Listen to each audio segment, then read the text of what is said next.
ഈ സെപ്റ്റംബർ മാസത്തിന് വളരെയധികം പ്രാധാന്യമുണ്ട്. പല കംപ്ലയിൻസുകളുടെയും ഡ്യൂ ഡേറ്റുകൾ ഒരുമിച്ച് വരുന്നൊരു മാസമാണ് ഈ സെപ്റ്റംബർ.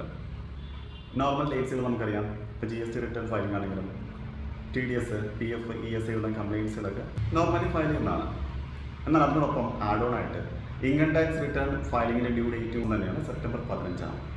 സാധാരണഗതിയിൽ നോൺ ഓഡിറ്റ് കേസുകളിൽ ഇൻഡിവിജ്വൽസിൻ്റെ income tax return filing due ഡേറ്റുകൾ ജൂലൈ മാസത്തിലാണ്. അത് എക്സ്റ്റെൻഡ് ചെയ്തിട്ടാണ് ഇപ്രാവശ്യം സെപ്റ്റംബർ 15 മാറ്റിയിരിക്കുന്നത്.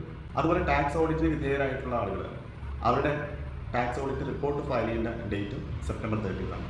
ടാക്സ് ഓഡിറ്റിന് വിധേയരായിട്ടുള്ളവരുടെ income tax return filing date വരുന്നത് ഒക്ടോബറിലാണെങ്കിലും അവരുടെ ഓഡിറ്റ് റിപ്പോർട്ട് അവർ 30 സെപ്റ്റംബറിനുള്ളിൽ ഫയൽ ചെയ്യണം.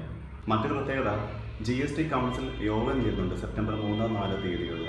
വലിയ മാറ്റങ്ങളാണ് അതിലൂടെ എക്സ്പെക്ട് ചെയ്യുന്നത്. സോ ആ മാറ്റങ്ങൾക്ക് വേണ്ടി വെയിറ്റ് ചെയ്യാം.